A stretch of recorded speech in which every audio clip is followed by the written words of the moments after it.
Skip, could these Warriors be the best team ever? I will admit I'm still a little bit raw over what just happened to my San Antonio Spurs, but I'm going to give Golden State this. From what I've been seeing, the way they've been playing, they have a chance to prove they're the best team ever. And I did agree with Coach Popovich's assessment that you just heard.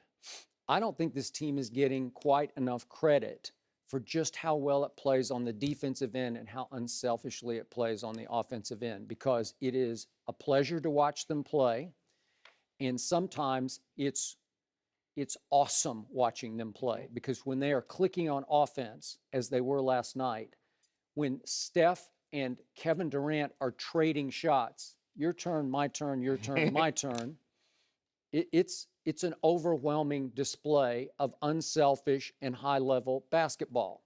So if they go on to sweep LeBron out of the finals, if they go 4-0 against LeBron, I think we're going to have a lot of conversation about just how they rank all time, and you might want to put them at the top. I personally do not think they will be able to sweep LeBron and company in the finals. If, in fact, LeBron and company do get to the finals, we'll talk about that later. But I'm going to give Golden State this much. No matter how injured or undermanned their opponents have been through these playoffs, they have no cruise control in them. When they have a supreme advantage, they take full advantage. They step on your throat. They have serious killer instinct. And I admire it, because you don't always see this from a team this talented. And last night, obviously, my Spurs were very undermanned without two former finals MVPs, Kawhi, Tony Parker, and then without David Lee, who's been a real spark off the bench. But Golden State just said no right from the start. It was 31-19 at the end of the first quarter, and that was the end of that game. Right. And when Steph made that one trick shot, could we just please see that on Jonathan Simmons? This is just unfair when he makes a shot like this. Here he goes, here he comes, Steph, driving on Jonathan Simmons. Wait, it went in off the glass? How did you, that's a Globetrotter shot. That's when I sat back and said, I yelled to Ernestine, I said, that's unfair. Because she was telling me they're going to have a shot. No, they're not going to have a shot. Well, Shannon said they're going to have a shot. Don't listen to him. He's never right. So the point is, I'm with Coach Pop. They don't probably get enough credit. But my issue with Golden State remains from day one. I said it from the start of the season. How will Steph and Kevin perform under pressure down the stretch of a tight playoff game? Guess what, America? We don't know, because we haven't gotten to see that yet, because they have not been tested. And this is what just tears my guts out about this NBA playoff season so far.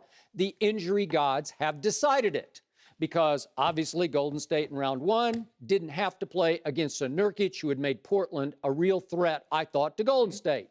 He broke his leg. Round two, not that Utah was any big threat to Golden State, but George Hill, their point guard, got hurt and missed the last couple of games. And then we know what happened in the conference finals that we just witnessed, that I had to watch after game one.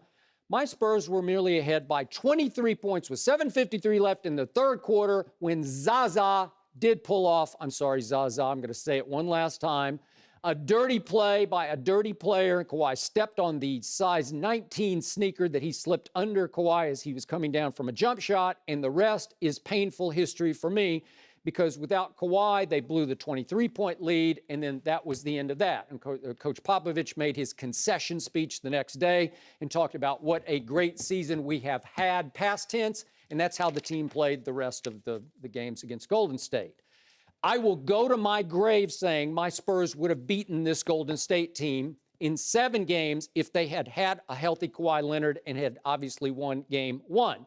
They opened the season by winning by 29 at Golden State, and it brings back that litany of games I've told you about all year long. With a healthy Kevin Durant, trying to figure it out with Steph, they had Golden State 9 head-scratching losses through the year. And I'm not going to pile on today because this is their day. They are the conference champions.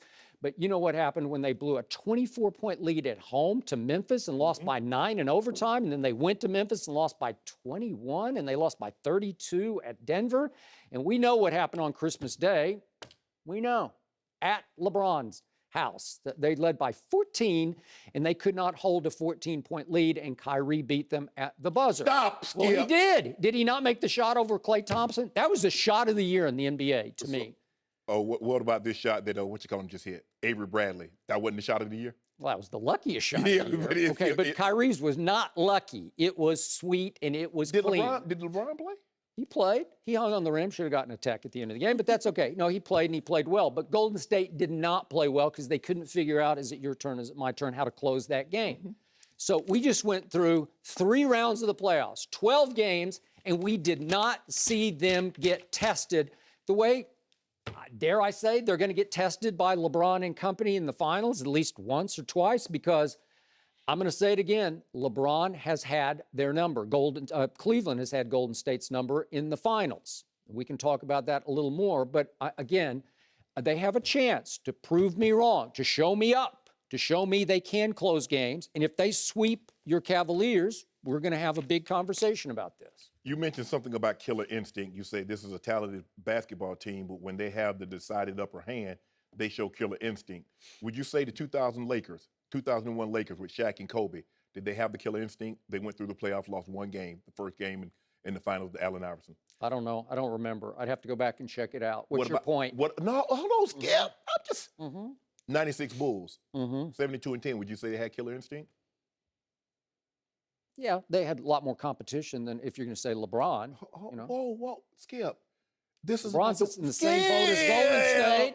In the same boat. I didn't interrupt you. Neither side has had any competition. Judge, can you Injury gods have decided the playoffs. Shannon, you get very confusing because you ask questions and then you don't want me to answer. Then you answer your own questions. No. I want you to answer, not go on a diatribe trying to I know where you're going. And I'm not going anywhere. I'm here for the next 2.5 hours. I'm not going anywhere.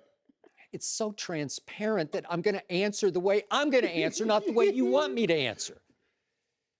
I'm just trying to figure, first of all, Skip, they haven't won anything yet. Since when did they hand out the Larry Brown Trophy at the end of the Western Conference or the Eastern Conference Final? Well, they won 12 straight games in the West. Okay. Weren't we having this same discussion last year about this time? A team that was 73-9 had a unanimous MVP, back-to-back MVPs. The last time he won it was unanimous. Didn't we have this very discussion last year? Yes or no? You can answer. I can? Yeah. We did not have this discussion because all through the playoffs, right away, what happened? The 2-time MVP hurt his knee, and it looked like he hurt it pretty badly because he had to miss games. Remember that? And he came back against Portland. So we did not have the discussion. And I kept saying, does he need surgery? Is he limping? What is he doing? I don't know. Well, look, at your old show, you guys had this conversation, and I heard every analyst say, if they win the championship this year with a 73-9 record, they will go down. They're better than the 96 Okay, Bulls. maybe we had those conversations going into the playoffs before Steph got hurt. Go ahead.